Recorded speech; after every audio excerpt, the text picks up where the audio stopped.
problem number 9, they give us this f of x for all x. Find the first 4 non-zero terms and the general term for the Taylor series of f. So,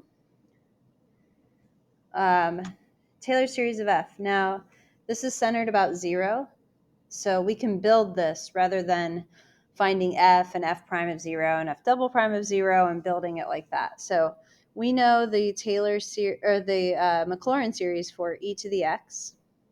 It's equal to 1 plus x squared over 2 factorial plus x cubed over 3 factorial. I'm going to do 4 terms since they want 4 terms for my final answer. Plus dot dot dot plus the general term is x to the n over n factorial plus dot dot dot. So I like to write that down before I start. And then we're supposed to find 6 times e to the negative x over 3. I always do this in 2 steps so that I don't mess something up. So first thing I'm going to do is sub in negative x over 3 into all of these x's. So that would make this 1 minus x over 3 plus, because I'm going to square this. So it's plus, you're going to get x over 3 squared. So I'm going to write this x squared over, I think I'm just going to leave this 3 squared times 2 factorial. I'm not going to simplify anything unless I see that it's going to be advantageous. And then when we raise negative x over 3 to the odd, we're going to get minus x to the third over 3 to the third times 3 factorial. So again, here are 4 non-zero terms, plus dot dot dot plus. So I've been writing this as x to the n over 3 to the n times n factorial, plus dot dot dot. And remember, you're not finished until you put in the 6. So then our final step is to say, okay, f of x is 6 times e to the negative x over 3. It would be wrong, by the way, to say these other two were f of x equals, because they're not until you get this. So multiply everything by 6. And again, you can simplify if you want to, but you don't have to. I don't think I'm going to bother with that. I might have simplified on my key that I posted. And maybe I'll simplify if I need to work with this more. But for now, I'm just going to leave this with 6's in the numerator and call it a day like this. So here are the first 4 non-zero terms, plus dot dot dot plus 6 times x to the n over 3 to the n times n factorial. Make sure to make this infinite by adding the plus dot dot dot. All right, part B. Let g be the function given by g of x equals the integral from 0 to x of f of t dt. Remember, they just do f of t dt because x is the upper bound here, so you can't have an x. You have to have any other variable besides x. They usually use t. Find the first 4 non-zero terms and the general term for this Taylor series. So all this means is that you're integrating the terms of f of x to get g of x. And I'm not going to worry about the t's because g of x, the input is x. So when we integrate, we're going to be putting an x value in there. All right, so don't overthink it. Basically, g of x should be equal to, let's integrate these terms. So, and the center's at 0, so when we put in the x for the first term, it's just going to be x, not like x minus something. So 6x minus 6x squared over 2 times 3 plus 6x cubed over 3 times 3 squared times 2 factorial plus 6 times x to the fourth over 4 times 3 cubed times 3 factorial plus dot dot dot plus 6 times x to the n plus 1 over n plus 1 times 3 to the n times n factorial.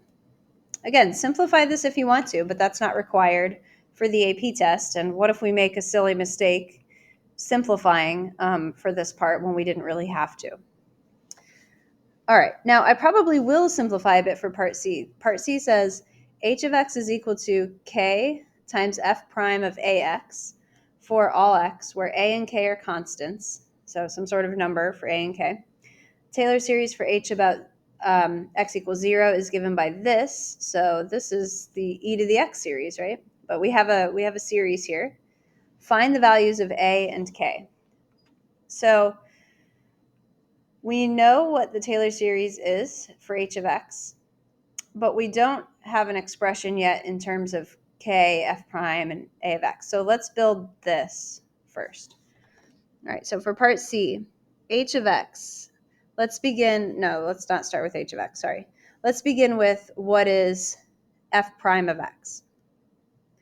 So make sure you're not using g, make sure you're using f, so go back here. Take the derivative of these terms to begin with. So the 6 will go away. This was, let's see, I do want to simplify these terms. So let's see, this was 6. I'm going to write it here simplified so I have something to reference. So f of x, again, this is not required. This is just to make my brain work a little better. So 6 over 3 is 2x plus 6 over 2 is 3x squared over 3 squared. So x squared over 3. 6 over 6 cancels. This is plus x cubed. Oh, this should be minus. I didn't catch that at first. This should have been minus. Plus, minus, plus. This should have been minus.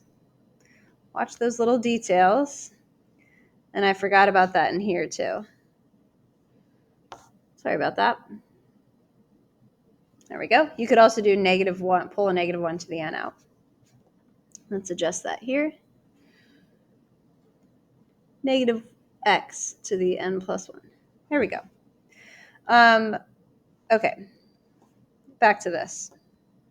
Good thing I started simplifying this, huh?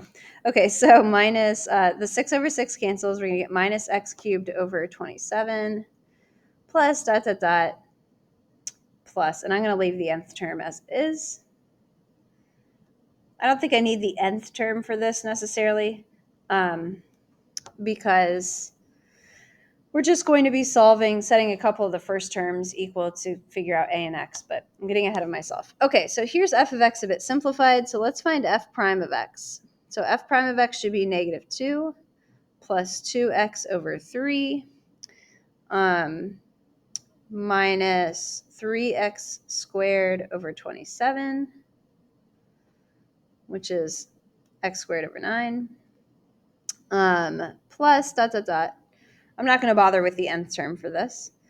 Now the next thing we need is f prime of, what would it look like to have f prime of ax?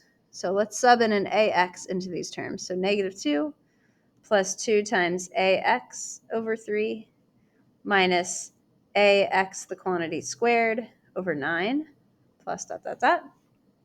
And the last thing is to multiply a k through. So h of x is equal to k times f prime of ax.